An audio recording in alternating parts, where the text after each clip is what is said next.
ಗೋಪಿ ಜನವಲ್ಲಭ ಗಿರಿವರಧ ಗೋಪಿ ಜನವಲ್ಲಭ ಗಿರಿವರಧ ಗೋಪಿ ಜನವಲ್ಲಭ ಗಿರಿವರಧ ಗೋಪಿ ಜನವಲ್ಲಭ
Nandana Vraja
अष्टोत्तर श्रीमद् डिवाइन ग्रेस ऐसे भक्तिवेदांत स्वामी श्री प्रभुपाद की इस्कॉन पौराचार्य डिवाइन ग्रेस श्री प्रभुपाद की ग्रंथराज श्रीमद् भगवद गीता की समवेत गौर भक्तवृंद की गौर प्रेमानंदे।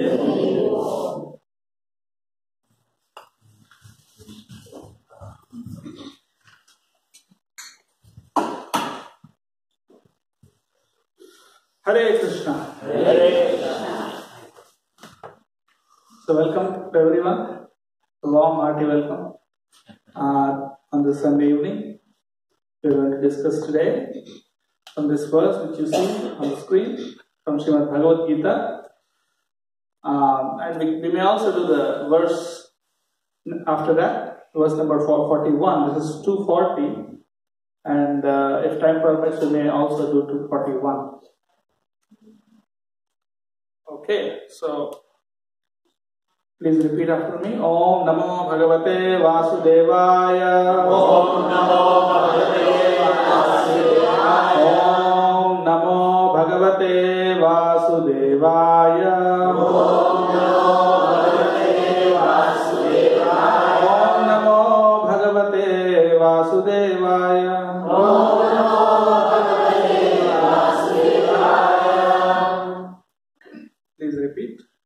Neha, Neha, Vikrama, Vikrama, Nasho, Naso, Asti, Asti, Neha Vikrama Nasosti, Neha Vikrama Nasosti, Pratyavayo, Pratyavayo, Na, Vidyate, Pratyavayo na Vidyate, Pratyavayo na Vidyate, Svalpam, Api, Asya, Dharmasya, Svalpamapyasya Dharmasya,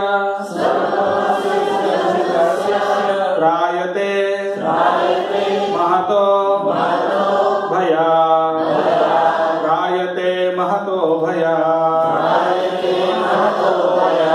Neha Vikrama Nasosti, Pratyavayo na Vidyate,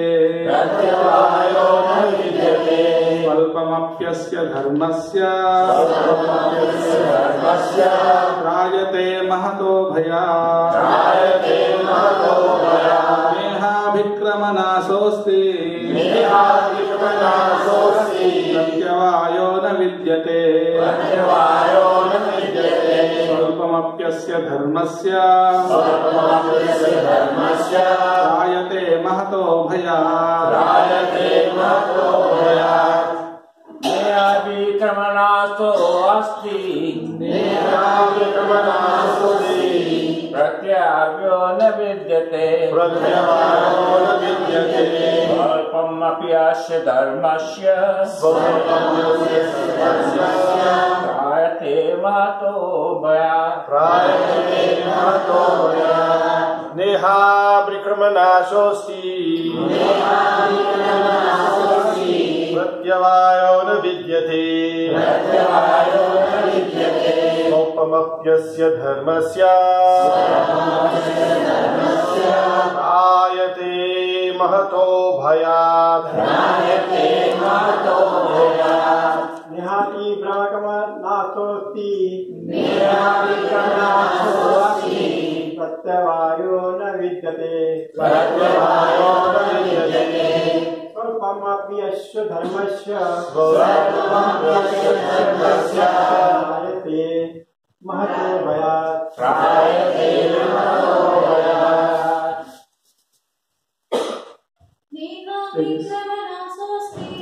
निराविकरणासोऽस्ति प्रत्यवायो न विद्यते प्रत्यवायो न विद्यते स्वल्पमप्यस्य धर्मस्य स्वल्पमप्यस्य धर्मस्य त्रायते महतो भयात् त्रायते महतो भयात् नेहाविकरणासोऽस्ति निराविकरणासोऽस्ति प्रत्यवायो न विद्यते प्रत्यवायो न विद्यते स्वल्पमप्यस्य धर्मस्य स्वल्पमप्यस्य धर्मस्य त्रायते महतो भयात् त्रायते महतो भयात्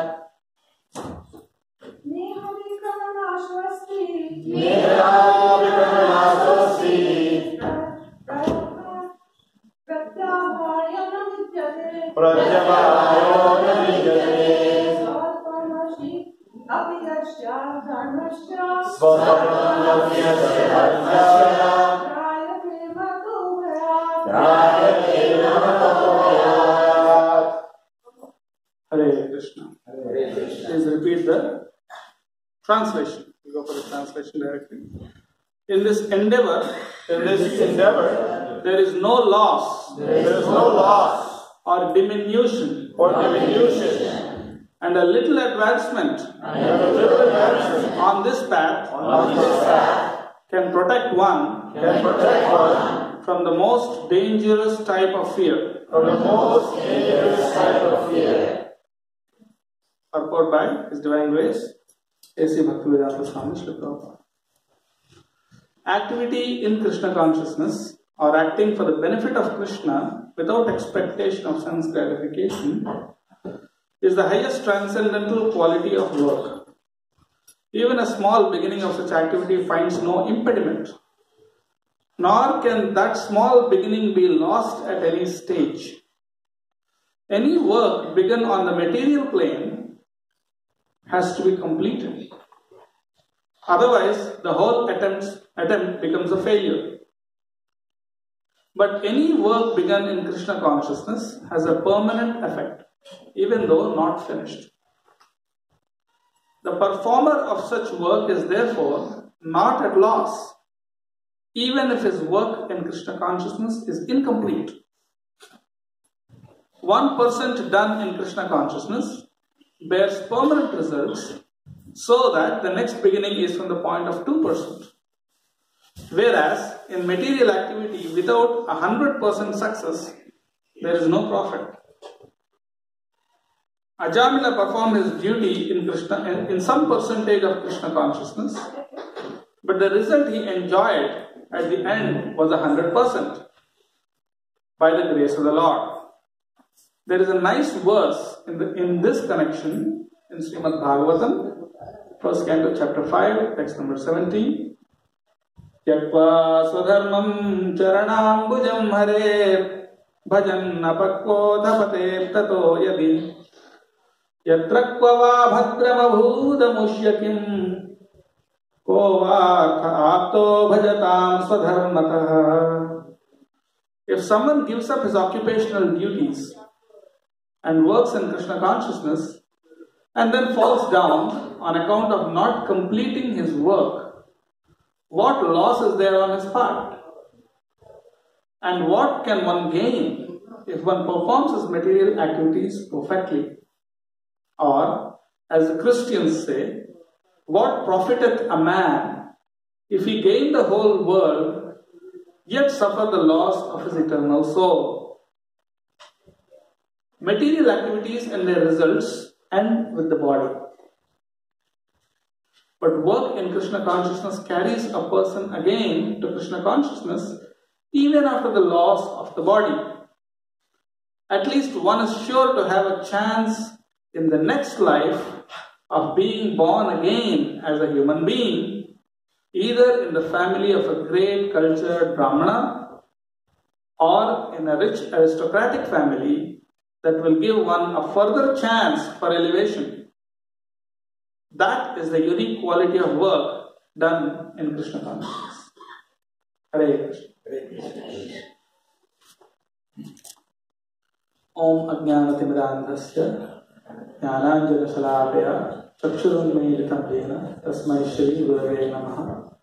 Sri Chaitanya Manobhishtam Sthapitam Yena Bhutale Swayam Rupa Kadamahyam Dadati Swapadantikam. Vandeham Shri Guru Shri Yutapadakamalam Shri Guru Vaishnavamscha Shri Rupam Sagrajatam Sahagana Raghunathanvitam Tam Sajivam Satvaitam Savadhutam Parijana Sahitam Krishna Chaitanya Devam Shri Radha Krishna Padan Sahagana Lalita Shri Vishakhanvitamscha. Nama Om Vishnu Padaya Krishna Presthaya Bhutale Shrimate Bhakti Vedanta Swamin Iti Namini.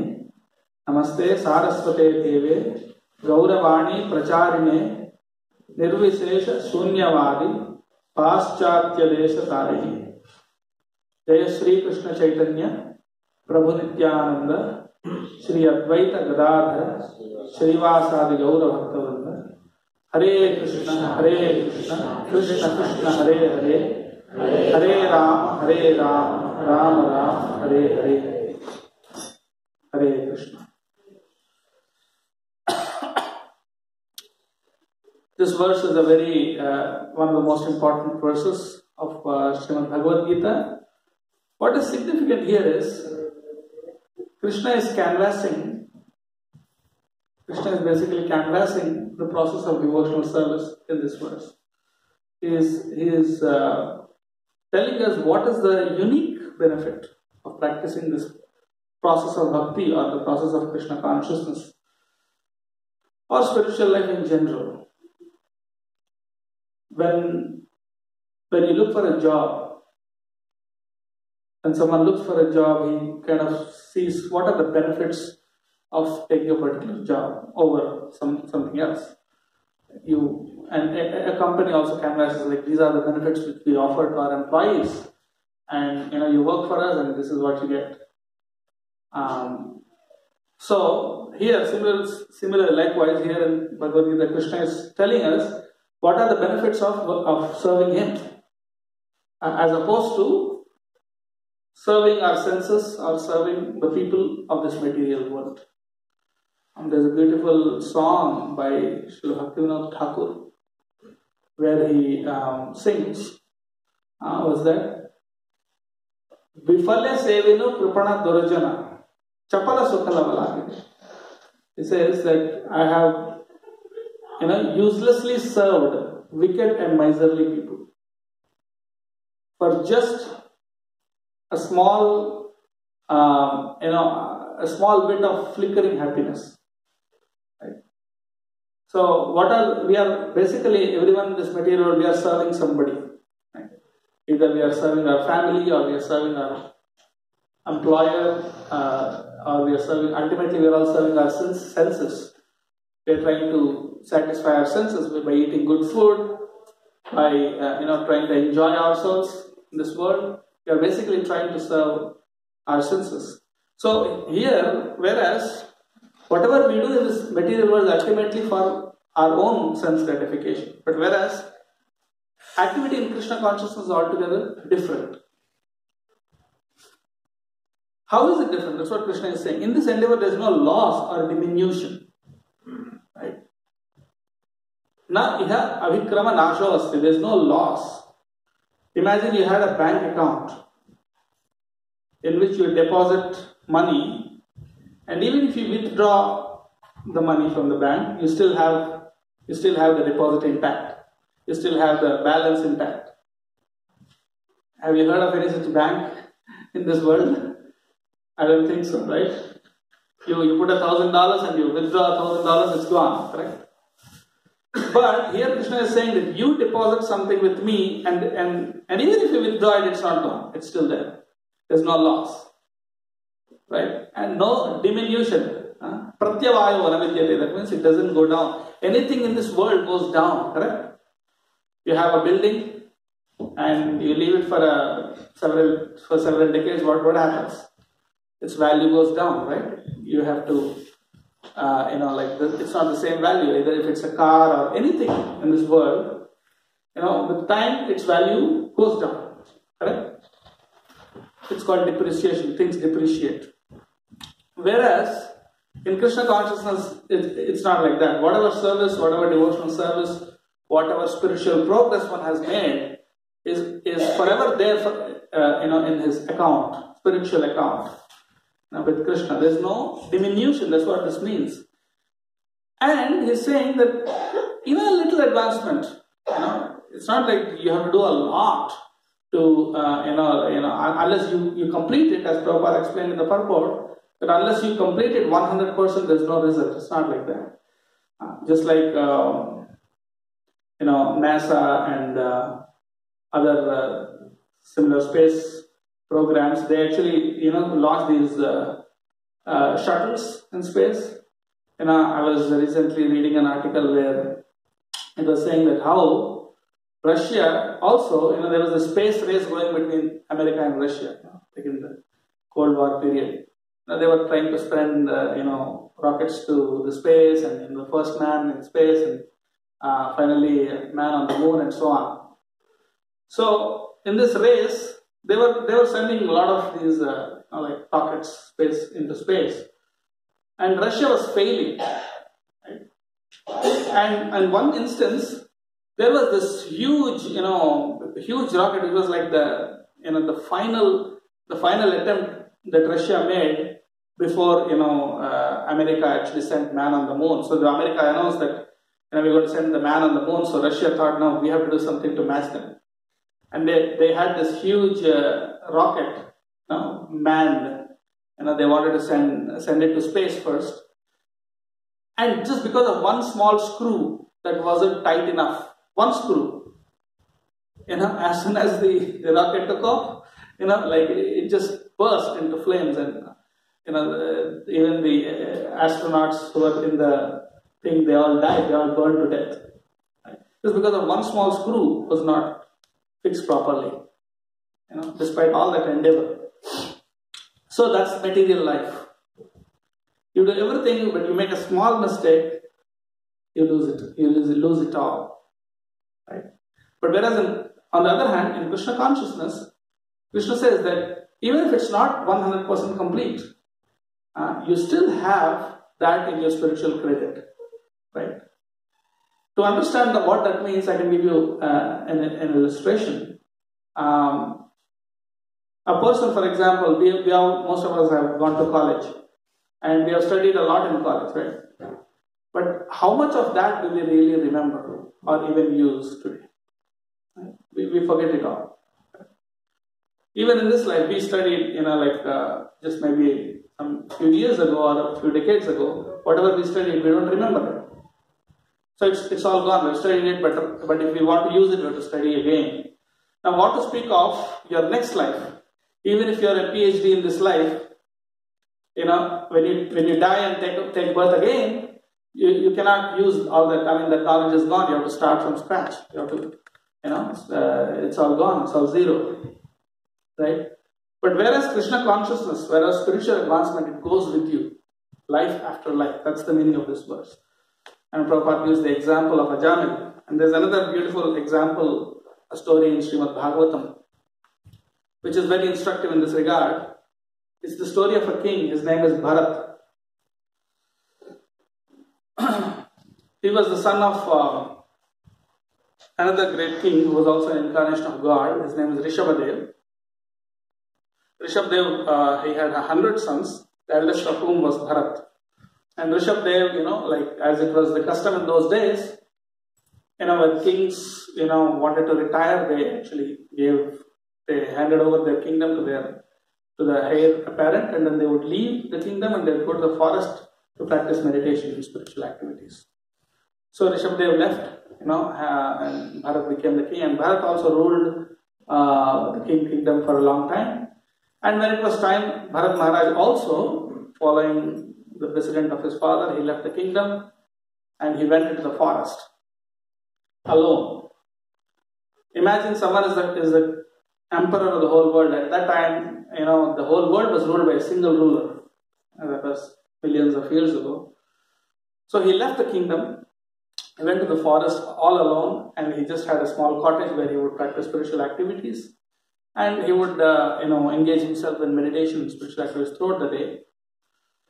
And it so happened that one day, as he was, doing his daily duties, there was a small river, a small stream nearby, where he would go and take his bath and do his prayers.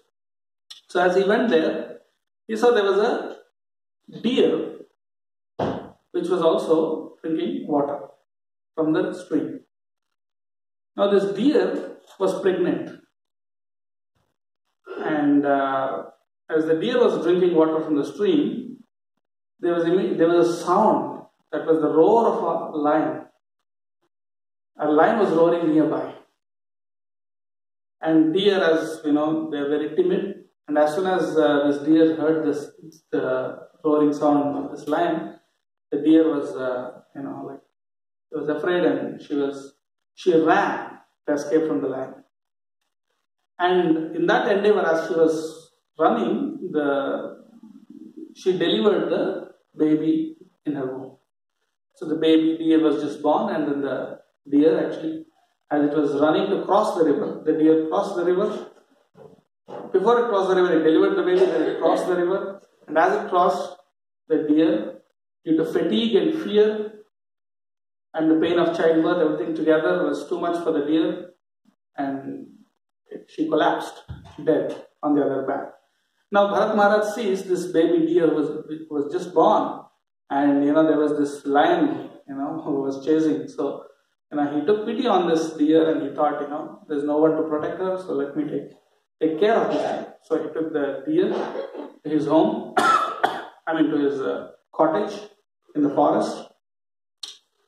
Then he, felt compassion, and he felt that I should take care of this deer. So he was tending to the needs of that particular deer, getting it food, making sure it's protected from wild animals and so on. So time passed, and Bharat Maharaj, who was supposed to, absorb himself in meditation on God, his meditation was distracted by this deer, and he felt, that he was responsible for the deer. So he was on one hand he was trying to meditate on God, on the other hand he was also trying to make sure that the deer doesn't run away or go out of the ashram. And so his attention was gradually getting diverted more and more towards the deer, and soon his spiritual activities got slackened, and he became more and more involved and attached to the thoughts of the deer. Right? So, and even while meditating, he was thinking of the deer and so on throughout the day. And one day, it so happened that the deer was missing. And as the deer was missing, he felt very perturbed, and he went out in search of the deer. And it was night time, and as he wandered in the forest looking for the deer, he fell down into a pit, and as he fell in, he died. But as he was dying, he was thinking of the deer. Now, in the Bhagavad Gita, Lord Krishna explains that whatever one thinks of at the time of death, that determines his next life. Right? So when the soul leaves the body, when a person dies, whatever is his last thought, whatever is the last thoughts in this life, that determine his next life. So since Bharat Maharaj, he was thinking of this deer at the time of death, guess what happened? He became a deer in his next life. He was born again as a deer. But somehow, luckily, as Bharat Maharaj, he was a spiritually advanced soul, he performed a lot of devotional service, spiritual activities, because of which he had the memory. He was able to remember his past life. Even as a deer, he could remember his past life as Bharat Maharaj. And so he realized his mistake. He realized the mistake he made. He felt, what a big mistake I made. I was not supposed to be attached to this deer. Imagine someone who left the kingdom. He could give up the attachment to his vast kingdom, the comforts of his palace, and to his own family members. Someone who would give up that attachment became eventually attached to a deer. So that shows how strong attachment can be. One can even give up big things, but can be, become attached to small things. So therefore, one has to be very careful. That's another lesson for us here. So as he realized his mistake, this deer, he was a special deer. It was not like other deer. So he wouldn't mix with other deer. He would hang around the hermitages, the cottages of the sages in the forest who were doing spiritual activities and who were chanting mantras and different hymns praising God. So this deer would hear those spiritual vibrations, and he wouldn't eat, wet grass. He would eat just dry grass as an austerity. And in this way, the deer finally, in due course of time, the deer died and was born again as a human being this time because of the spiritual activities. He was born again in the third life as a human being, and this time in the family of a Brahmana. The Angira Rishi, in the dynasty of Angira Rishi, was born in the Brahmin family. And again his name was Bharat. But this time he was so determined not to make the same mistake again that he felt that I don't want to be attached to anything or anyone of this material world. So he decided that he is just going to cut himself off completely from all material activities and relationships. So he absorbed himself in meditation. And since he wouldn't respond, he wouldn't talk to anybody, he wouldn't respond to anyone talking to him. So people thought that he was like, deaf and dumb. People who are deaf and dumb or autistic, they are, like mentally retarded. So people thought that, he was kind of a crazy or mentally retarded guy who couldn't respond and who couldn't do anything much. So, but actually he was very self-realized. He was completely self-realized internally, which people didn't know about. Now, cutting a long story short, Bharat Maharaj, he would be given just some food which was not fit for consumption, which was the leftovers. He was just given the leftover food, and he would just eat whatever was available that way. And one day there were these worshippers of goddess Kali, and the worshippers of goddess Kali, they wanted to offer a human sacrifice to the goddess, and they were looking for a suitable candidate for the sacrifice. And as they were looking, they found him. They found this Bharat Maharaj. He was not a king. He was Bharat, so Jada Bharat. Jada actually means one who is inert or one who can't respond. So his name became Jada Bharat. So they got this person. They thought he's the right person for sacrifice. They took him, and as they brought him in front of the deity of Kali, goddess Kali, and the head priest took the chopper, took the sword, and he was just about to chop off the head of Bharat, Jada Bharat. At that moment, Kali herself, the goddess Kali, emerged from the statue, from the deity, and with her multiple arms, and with all her associates, the female demons, so she came with all her associates, and she actually killed and chopped off and killed all her own worshippers, to protect this great soul, because she knew what a great personality this person was, Jada Bharat was. So she couldn't tolerate, the offense that her own worshippers were committing towards the great soul, towards the self-realized soul. So to punish them, she actually killed all of them. But Jada Bharat didn't protest. Imagine, even when he was about to be killed, he didn't protest. He just left that place. And as he went, then he found that there was a king of that area. His name was King Rahugana. This King Rahugana, he was traveling to Ganga Sagar, which was the ashram of Kapila Muni, Kapil Rishi. And he was actually going to hear a spiritual discourse. And as he was, those days the kings, traveled, in horsebacks or palanquins. So he was traveling in a palanquin. A palanquin is like a car which is carried by people. Like it has these 4 sticks coming out, and there were people who would hold the palanquin on their backs and they would walk. So the king was sitting in the palanquin, and one day, as the king was going, one of the palanquin carriers was missing. One of the palanquin carriers was not available, so they were looking for someone to replace him, and they found this person, Jadabharat. And they felt, he was healthy, he was strong, so he would be able to carry the palanquin of the king. So they selected him, and he agreed. And he got the palanquin, and he was walking. Now, as he was walking, carrying the palanquin of the king, he saw that there were ants and other creatures on the ground as he was walking. And he, as a compassionate soul, he didn't want to kill the ants as he was walking. He didn't want to step on them.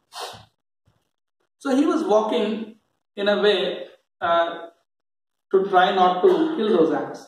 He would walk in a zigzag fashion, not in a straight way, and because of that, the palanquin was moving. It was not going straight, and as it was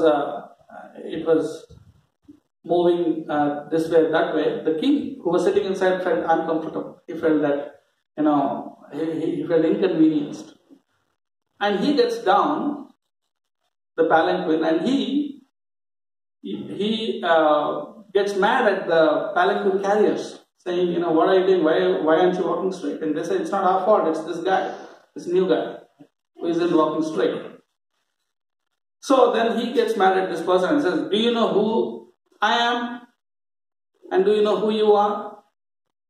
And I'm the king, and you are subject. And I can kill you. Right? And if you don't listen to what I say. Right? So, and he says, you are so strong, you are so healthy, but you are not able to carry the palanquin. What's wrong? He says that in a sarcastic manner. Now this person, for the first time in his life ever, he opens his mouth. And he speaks to the king that, he points out his illusion. He says that you think you are the king, and you think I'm your subject, but that's your illusion. Because neither are you the king, nor am I your subject, because I'm not the body, and you are not the body too. We are all spirit souls, and our real identity is that of a soul. We are not the king or the subjects. This is all related to the body, correct? So in that way, Jadabharat speaks to the king Rahugana, and he enlightens him with spiritual knowledge. He tells him that we are not the body. Sometimes what happens is we are too much attached to our designations. Correct? There are many ways, many designations every one of us possesses. Right? To our wife or husband, we are a spouse. We are a parent to our children. Correct? We are a citizen of the country. Right? Or we are a subordinate to our boss at our workplace. And similarly, every one of us has different designations. Now, Krishna consciousness, what it basically does is it brings us out of these designations. Now, it tells us that you are not any of these. You are not, a man or a woman or an Indian or American or any of these designations which you think you are. Right? You are a spirit soul. Right? The soul is neither male nor female nor young nor old nor rich nor poor. So all these things belong to the body. Right? So therefore, one of the definitions of bhakti is sarvopadhi vinirmuktam tat paratvena nirmalam. Bhakti means to understand that we are not these bodies. And whatever identities we have in this world, they all belong to the body and not to the soul. The only true identity, which is our eternal identity, is that we are a spirit soul and a servant of God. That's our only true identity, which is our permanent eternal identity. So therefore, as Jada Bharat explains this to King Rahugana, he becomes enlightened and then he falls down at the feet of this great Brahmana. And he says that, there's a beautiful verse he says at that time. He says, Naham vichakshe suralaja vajram, natyaksha sola nayamasya dandat, nagnyarka somanala vittapastra, chanke bhisham brahma kulavamana. He says, that I'm not afraid of the thunderbolt of Indra, the king of heaven. The thunderbolt is the weapon of the king of heaven, Indra. And he says, I'm not afraid of that. Not Triyaksha Sula, I'm not afraid of the trident of Lord Shiva. Na Yamasya Dandat, I'm not afraid of the punishment of Yamaraj, the Lord of Death. Na Agni Arka Soma Anila Vittapa Astrat, I'm not afraid of the astras or the weapons of the great demigods. But Shanke Bhrisham, I'm very afraid. I'm greatly afraid of what? Brahma Kulavamana, of insulting or offending a great saint or a devotee or a Brahmana. So that's what he says, and he falls down and he begs for forgiveness from Jada Bharat for the way he spoke and he treated Jada. And sure enough, as a kind-hearted soul, he forgives the king and he enlightens him with spiritual knowledge. He asks him a lot of questions, spiritual questions, and Jada Bharat answers them. So the point I'm trying to make in relation to this verse here is that although this king, in his first life, he was a king, he made a mistake. He got distracted by the deer, by his attachment to the deer, and he was born again as a deer.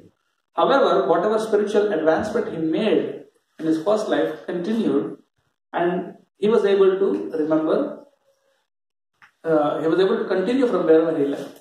As Prabhupada says, that if you did 1% in this life, you can continue from 2% from wherever you left in your next life on this part of spiritual advancement. So Prabhupada also mentions that the least you can expect is to get a human body. If you start making spiritual progress as a human being, then you can at least expect that in your next life, you can at least get a human body. You won't get into an animal species. You won't get into an animal body. But a person who hasn't used the human form of life for that purpose runs the risk of getting into an animal body. And here it says, a little advancement on this path can protect one from the most dangerous type of fear. What is the most dangerous type of fear we are talking about? What is the most dangerous type of fear? Yeah, the fear of death. And fear of repeated death. Right? We all have to die, correct? All of us have to die. But if one gets into an animal species, an animal body, it's even more miserable. And moreover, it might take a long time before we can get a human body again. Right? So the most dangerous type of fear is to get into an animal body. So a human being can inquire into spiritual activity, whereas an animal cannot. Because we are all human beings, we are sitting here trying to understand who is God, trying to worship God. But an animal, he cannot understand who is God, who am I, and what's the goal of life. So therefore, to get into an animal body is the worst type of fear. And if one makes spiritual advancement, if one endeavors spiritually, the least one can expect is he'll get a human body in his next life. Right? And we can continue from wherever you left off. That's the amazing facility Krishna gives. As we have seen in this example of Bharat Maharaj. Even if we could not perfect, Krishna also Arjuna asks the same question to Lord Krishna in the Bhagavad Gita. He says, he asks this question that if someone is trying to practice a spiritual life, right? Someone is trying to worship God, But as he tries to do that, he does not attain perfection. He may not attain perfection. He may leave it midway. And what happens to such a person? We may have this question. Many of us may have this question. Right? What if you practice spiritual life for the sake of spiritual life? We have to follow so many rules and regulations. Right? So what if you are not able to attain success in spiritual life? So you lose the spiritual life and you also lose your material life. For the sake of Krishna consciousness, you gave up so many things. Now what happens to such a person? That's what Krishna asks Arjuna. Arjuna asks Krishna, yes. Arjuna asks Krishna in the 6th chapter of Bhagavad Gita. And Krishna replies saying that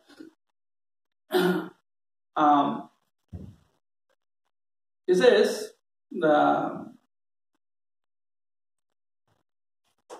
Nahi kalyana kaschit durgatim tata gacchati.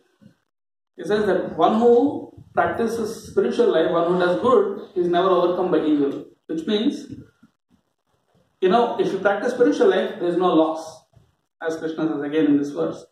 And he says, Praptya punya katam lokan ushitva shashvati sama suchinam srimatam gehe yoga bhrashto vijaya. Means that you go to that person who has practiced some spirituality and he has not attained perfection. He goes to the heavenly planets. He enjoys for some time and he takes birth again in a pious religious family. Right? And he also or into a rich aristocratic family. And so that he doesn't have to worry about his basic necessities, and he gets a good environment to practice spiritual life, to continue his spiritual life again in the next life. So that is the advantage of practicing Krishna consciousness. Right.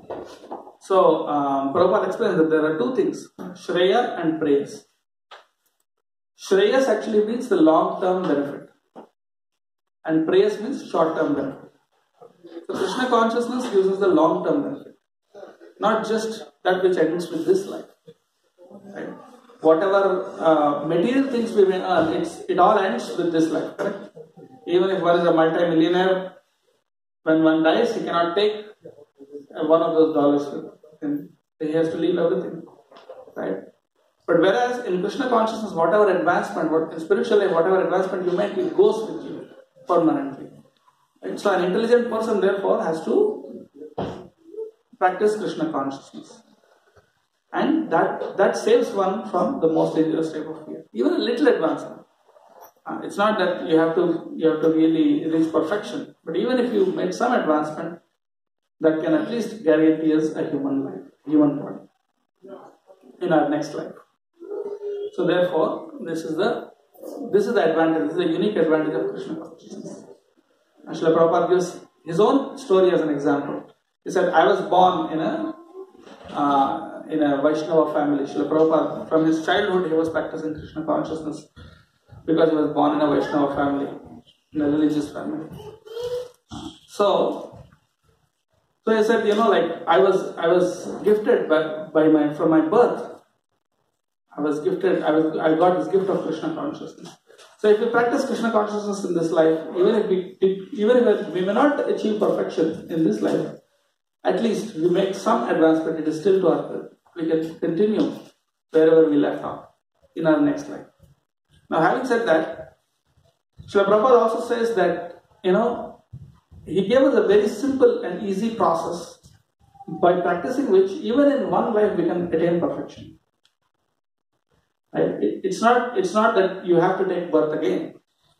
Right? Srila Prabhupada gave a process by practicing which, Prabhupada said that you chant the Hare Krishna Mahamantra, which is the process for the sage of Kali, every day. Chant the Hare Krishna Mahamantra, associate with devotees, give up sinful life, give up sinful activities. And in this way, by the simple process of chanting Hare Krishna and associating with devotees, one can actually attain the perfection of life, even in one lifetime. So that is the unique advantage of following this process of Krishna consciousness. So Prabhupada made it very easy. for all of us. Chaitanya Mahaprabhu made it very easy because in this age, we are all very, it's very hard to practice spirituality with all the distractions around. It's very hard to practice spiritual life. So therefore the process has been made quite simple. So it's up to us to take advantage and follow it. Thank you very much. Hare Krishna. Hare Krishna. Hare Krishna. Krishna Krishna. Hare Hare. Hare Ram. Hare Ram. Ram Ram. Hare Hare. Is there any questions? Hare. Yes. We are practicing all this religious principles and the chanting, and all of a sudden everything is going beautifully, and there is one stage that physical ailments take over and you cannot think about Krishna sometimes. Even though Kunti Devi asked for more pain so that she would remember Krishna, it's working against some human beings. We may think, when I have pain, I'm going to remember Krishna. We are not remembering Krishna, we are thinking about the pain, how to really get rid of this pain. So, whatever we have done so far, how do we get back into the track? What do we do? But this time we are at a standstill point, we are not moving anywhere sometimes. Okay. The question is, when you are in pain, you practice Krishna consciousness, when you are in pain, the pain takes over and you get lost and you can't practice Krishna consciousness anymore. Well, Krishna consciousness doesn't guarantee that there will be no pain. But what it gives us is an opportunity to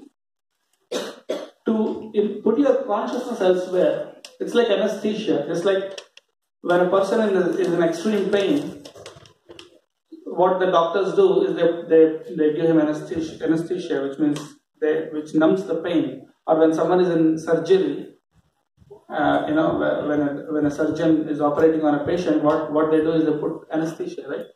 What anesthesia does is it actually makes you, it pulls your consciousness away so you don't feel the pain. So that's what Krishna consciousness does. Krishna consciousness doesn't solve the problem per se, but what it actually does is it helps you not worry about the problem. And so that, how does it do that? By thinking about Krishna. You don't worry so much about the problem. You don't get affected by the pain. That's the choice. The choice we have is when you get the pain, you see this, you see it as a stepping stone, or you take it positively. You think that's going to help us in making surrendering to Krishna even more. An obstacle can become a stepping stone. What we see as an obstacle, if we look at it closely, it can become a stepping stone. How does it happen? When you have pain and suffering in this world, instead of complaining against it, you see the positive. You see it in a positive way. Maybe this is something Krishna is giving me, so that I can make further advancement in Krishna consciousness. I can surrender more to Krishna. So it becomes, help. Whatever negative things come to us, it ultimately turns positive because you use it to make further advancement in Krishna consciousness. You see it as ultimately whatever Krishna is giving is ultimately for our spiritual benefit in that way. When you have a positive attitude, right? Just like a small child, if he has a bruise or if he falls down, gets cut, gets a bruise, the child cries. But if we fall down and get a cut or a bruise, we are not going to cry. Why? As adults, we have other things to worry about. We are not too much worried about physical pain. Right? Similarly, as one advances in Krishna consciousness, one has other higher things to think about than the problems and pains of this world. So that's what Krishna consciousness does to us. It helps us withdraw our consciousness from the body and from our mind and turn it towards Krishna. So that whatever pain and suffering is on the bodily level, we become oblivious, or the pain is there, but we don't get affected by it. Right? So therefore, we can take it positively. We can see it as a blessing in disguise. Right? we can see it as Krishna's arrangement to help us make further progress. Maybe we can think it is only temporary, maybe several weeks. Of course, it is The temporary. pain is actual for us. Yes. The pain is actual, and even though we say Krishna, but the pain takes over. We say, "Oh, Krishna, I'm forgetting you." But I guess we have to think it is only a temporary arrangement. So we will go back, where we are. Yes, any pain and pleasure in this world is always temporary. Tallabhyate dukkhavad anyata sukham.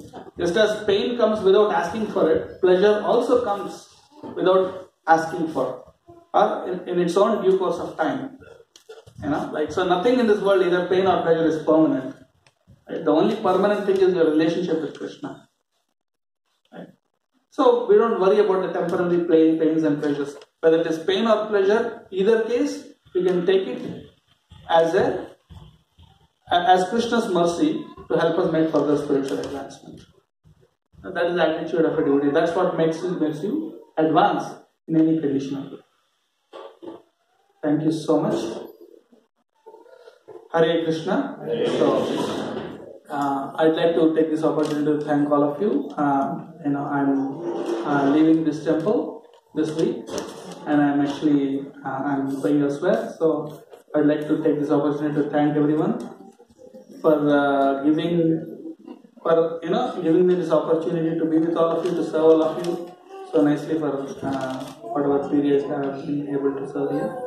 And I hope and pray that Krishna helps every one of us here to make spiritual advancement, to come closer, one step closer to Krishna, and in that way perfect our human life. Thank you all so much. Hare Krishna.